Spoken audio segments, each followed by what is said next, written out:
My name is Michael Waddington and I'm a criminal defense attorney. In this video, I want to talk about coping with a false accusation of rape, child abuse, or any other type of crime.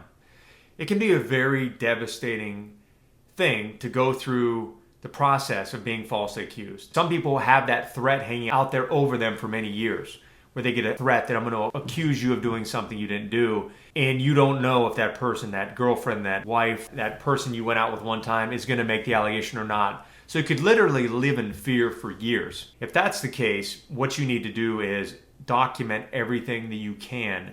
I would recommend you get an attorney. Keep a journal of what's being said and done. Keep a record of all the messages, all the threats, and start to gather evidence.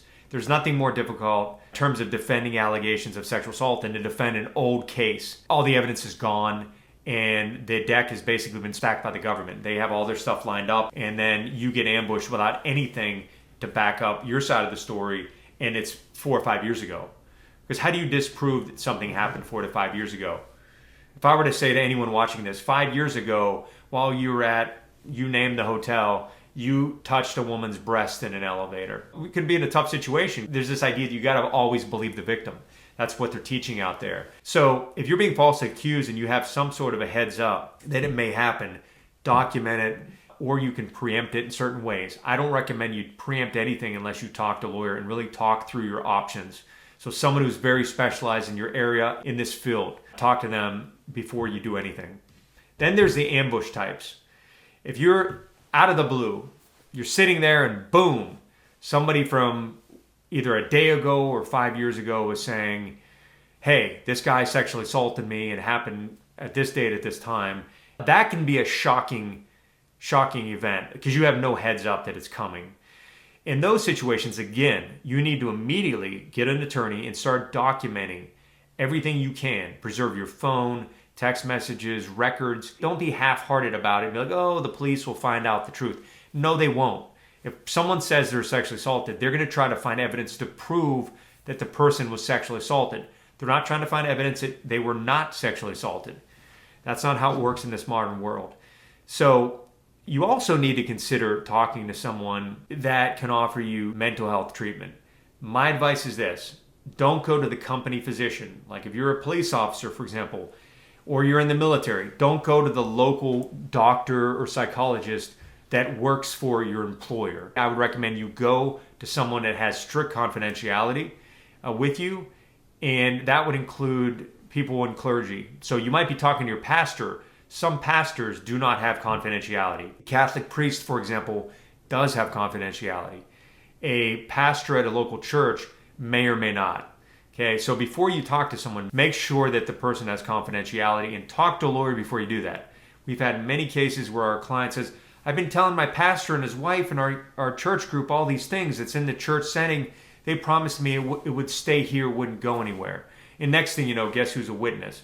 Pastor Jim and his wife have been subpoenaed. And guess what? They have no privilege. They can be ordered to testify or to impeach your client. Another thing you need to be careful with, and I'm not a psychiatrist, but you have to be careful with when you're accused of something you didn't do and you're under a lot of stress.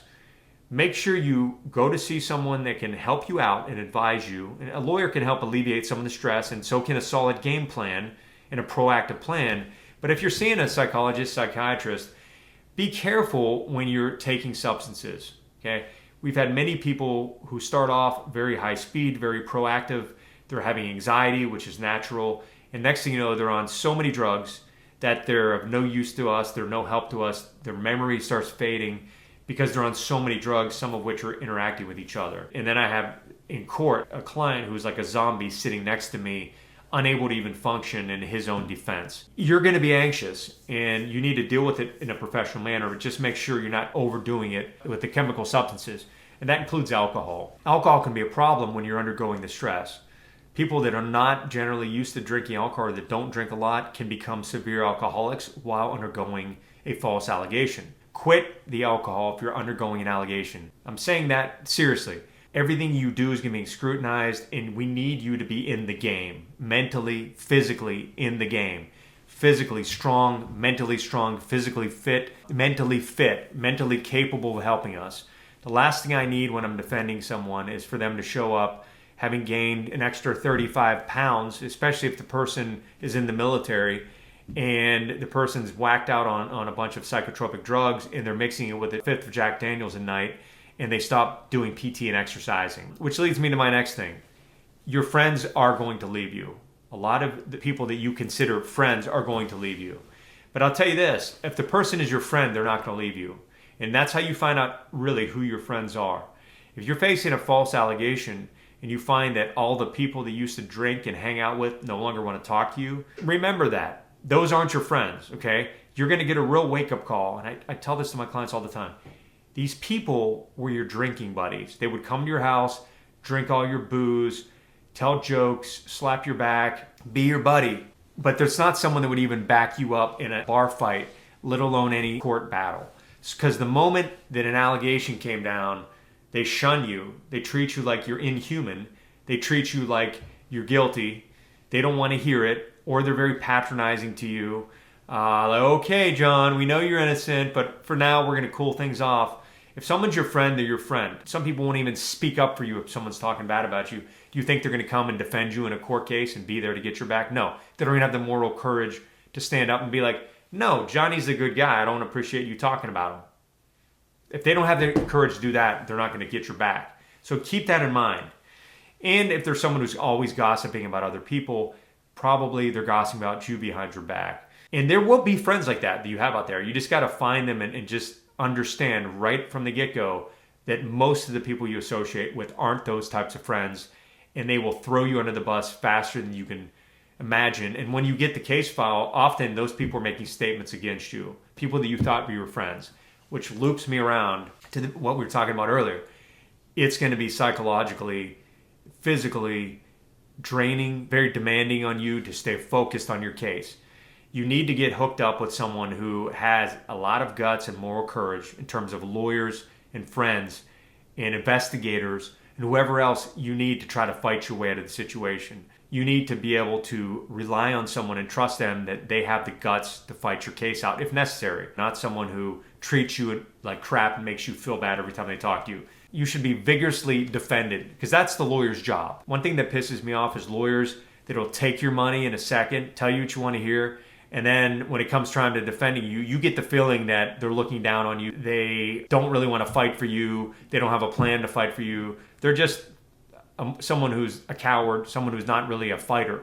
You want to get a lawyer that fights, that likes to fight. In summary, if you're facing any sort of allegation, you need to get resources and maintain physical strength, mental health, physical health, without getting too drugged up or messed up by alcohol, and get a lawyer that can give you the courage and get friends around you that can give you the courage and the hope that will be there to support you along the way, because that's what's going to get you through this. In the end, there's a light at the end of the tunnel, and you have to focus on doing what you can under the circumstances. Focus on what you can control. You can control how you act, how you think, who you surround yourself with, who your lawyer is, whether you drink a fifth of vodka a night or you stop drinking, and whether you have the courage to stand up and fight and to reclaim your name, reclaim your honor.